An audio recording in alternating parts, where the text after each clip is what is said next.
29장. 나만의 AI 비서 만들기. 부제. AI를 나에게 맞추는 방법. 여러분, AI를 계속 사용하다 보면 이런 생각이 들 때가 있습니다. 이것도 설명해야 하고 저것도 설명해야 하고 매번 처음 만난 사람처럼 이야기해야 하나? 맞습니다. AI를 처음 사용할 때는 하나하나 설명하는 것이 재미있습니다. 그런데 자주 사용하다 보면 같은 이야기를 반복하는 것이 조금 귀찮아집니다. 그렇다면 어떻게 하면 좋을까요? AI에게 나를 소개해 보세요. 사람도 처음 만난 사람에게 저는 이런 사람입니다 하고 자기소개를 하죠. AI에게도 마찬가지입니다. 예를 들어 이렇게 입력해 보세요. 저는 AI 초보자입니다. 어려운 용어보다 쉬운 표현을 좋아합니다. 설명할 때 한 번에 하나씩 단계별로 알려주세요. 이렇게 미리 알려주면 대화할 때 내가 원하는 방식으로 답변해달라고 요청할 수 있습니다. 쉽게 말하면 AI에게 나만의 사용법을 알려주는 것입니다. AI도 내 스타일을 알아야 합니다. 한번 생각해 보세요. 어떤 사람은 설명을 길게 해줘야 이해가 잘 됩니다.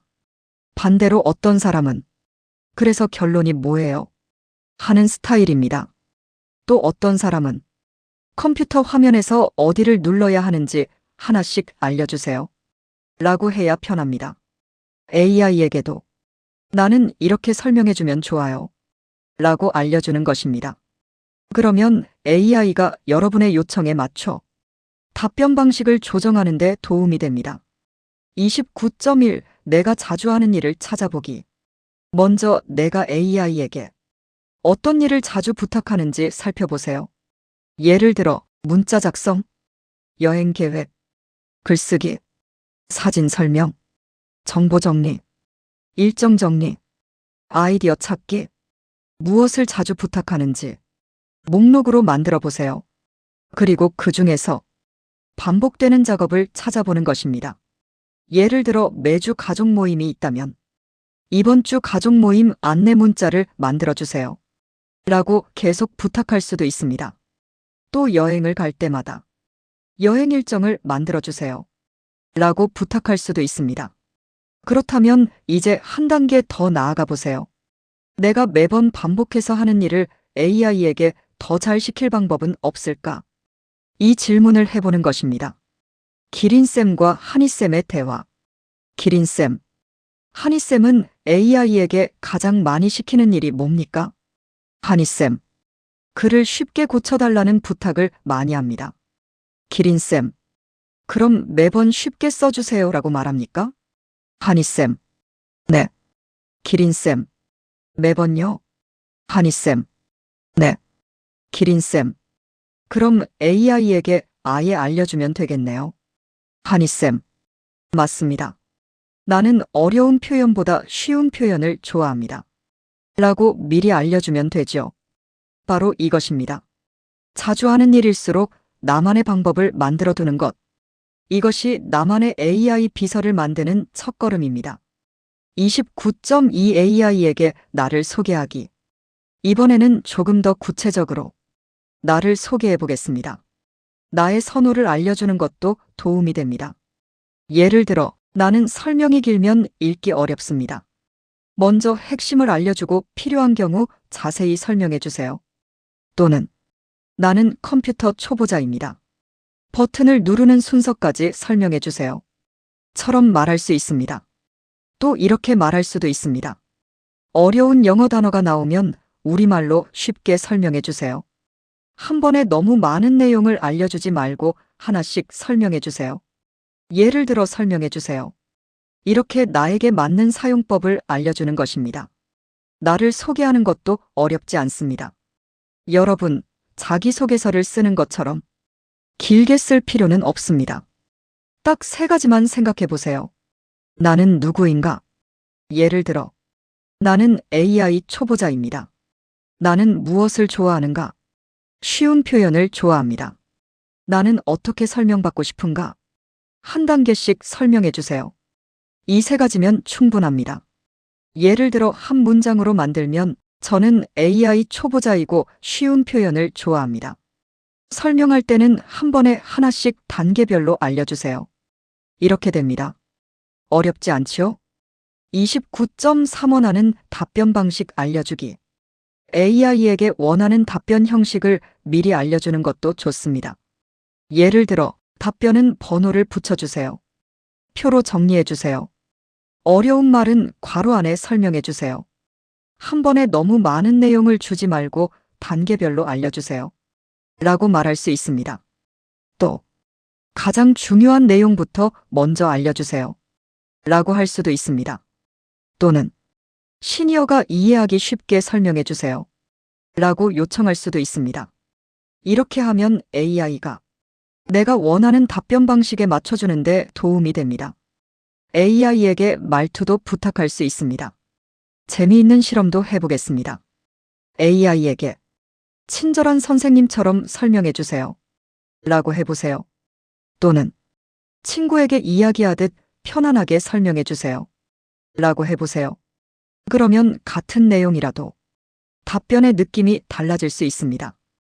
이것이 바로 AI와 대화할 때 원하는 방식을 구체적으로 알려주는 재미입니다. AI가 내 마음을 알아서 척척 알아맞히기를 기다리기보다 나는 이렇게 해주면 좋아. 라고 직접 알려주는 것입니다. 그러면 AI가 나에게 맞는 조수에 가까워집니다. 29.4 나에게 맞는 질문 만들기. 이제 한 단계 더 나아가 보겠습니다. 자주 하는 질문은 아예 나만의 질문으로 만들어 놓을 수도 있습니다. 예를 들어 여행을 자주 간다면 여행지를 추천할 때 교통, 걷는 거리, 예상 비용, 볼거리를 함께 알려주세요. 같은 나만의 질문 방식을 만들어 둘 수 있습니다. 그러면 다음에 여행을 계획할 때도 비슷한 방식으로 질문할 수 있습니다. 조금 더 구체적으로 만들어 볼까요? 여행지를 추천할 때 대중교통 이용 방법, 걷는 시간, 예상 비용, 화장실 이용 편의성, 꼭 볼만한 곳을 함께 알려주세요. 이렇게 하면 나에게 필요한 정보가 무엇인지 AI에게 미리 알려줄 수 있습니다. 여행할 때마다 같은 설명을 하지 마세요. 예를 들어 여러분이 여행할 때마다 저는 오래 걷는 것을 좋아하지 않고 대중교통을 이용하고 싶고 비용도 너무 많이 들지 않았으면 좋겠고 이렇게 매번 설명해야 한다면 조금 번거롭겠죠. 그렇다면 이런 조건을 나만의 질문으로 만들어 놓는 것입니다. 내 여행 스타일을 기억하고 그 조건에 맞춰 추천해 주세요. 이렇게 나만의 기준을 만들어 두면 AI를 사용할 때 훨씬 편리할 수 있습니다. 다만 AI 서비스마다 대화 내용을 기억하거나 저장하는 기능과 방식이 다를 수 있으므로 개인정보와 관련된 내용은 신중하게 다루는 것이 좋습니다. 29.5 나만의 프롬프트 모으기. 여기서 프롬프트라는 말이 나옵니다. 프롬프트가 또 뭐야? 걱정하지 마세요. 아주 쉽게 생각하면 됩니다. 프롬프트 AI에게 부탁하는 문장. 이렇게 생각하면 됩니다. 잘 사용했던 문장이 있다면 메모장에 저장해 두세요. 예를 들어 초보자가 이해할 수 있도록 설명해 주세요. 순서대로 알려주세요. 장단점을 비교해 주세요. 내가 놓친 부분이 있는지 확인해 주세요. 예를 들어 설명해 주세요. 핵심부터 알려주세요. 이런 문장들을 하나씩 모아보는 것입니다. 나만의 AI 비법 노트를 만들어 보세요. 여러분, 스마트폰 메모장에 나만의 AI 질문 모음이라는 제목으로 메모 하나를 만들어 보세요. 그리고 AI를 사용하다가 이 문장 괜찮은데? 하는 표현이 나오면 그곳에 저장해 두세요. 예를 들어 쉽게 설명해 주세요. 단계별로 알려주세요. 예를 들어 설명해 주세요. 표로 정리해 주세요. 핵심만 먼저 알려주세요. 부족한 부분이 있는지 확인해 주세요. 이렇게 하나씩 모으다 보면 처음에는 5개였던 문장이 10개가 되고 20개가 되고 어느 순간 꽤 많은 문장이 쌓입니다. 그러면 무엇이 될까요? 나만의 AI 사용 설명서가 됩니다. 기린쌤과 하니쌤의 AI 비법 노트. 기린쌤, 하니쌤, 이 메모장에는 뭐가 이렇게 많습니까? 한희쌤, 제가 자주 사용하는 AI 질문입니다. 기린쌤, 이걸 다 외우셨습니까? 한희쌤, 아니요. 기린쌤, 그럼 왜 적어 놓으셨어요? 한희쌤, 왜 외워요? 필요할 때 꺼내 쓰면 되죠. 맞습니다. AI 질문은 시험 문제가 아닙니다. 외우지 않아도 됩니다. 잘 만들어 놓고 필요할 때 꺼내 쓰면 됩니다. 오늘 직접 만들어 보는 나만의 AI 비서. 자, 이제 여러분도 직접 해보겠습니다. 스마트폰의 메모장을 열어보세요. 그리고 제목을 이렇게 만들어 보세요. 나만의 AI 비서 사용법. 그리고 다음 4가지를 적어 보세요. 첫째, 나는 AI를 어디에 자주 사용하는가? 예를 들어, 글쓰기, 여행, 문자, 정보 검색 등입니다. 둘째, 나는 어떤 설명을 좋아하는가? 예를 들어, 쉽게, 짧게, 단계별로 등입니다. 셋째, AI에게 어떤 형식으로 답변받고 싶은가? 예를 들어, 번호, 표, 목록 등입니다. 넷째, 내가 자주 사용하는 질문은 무엇인가? 이렇게 하나씩 적어보세요. 이것만 해도 여러분만의 AI 사용법이 만들어지기 시작합니다.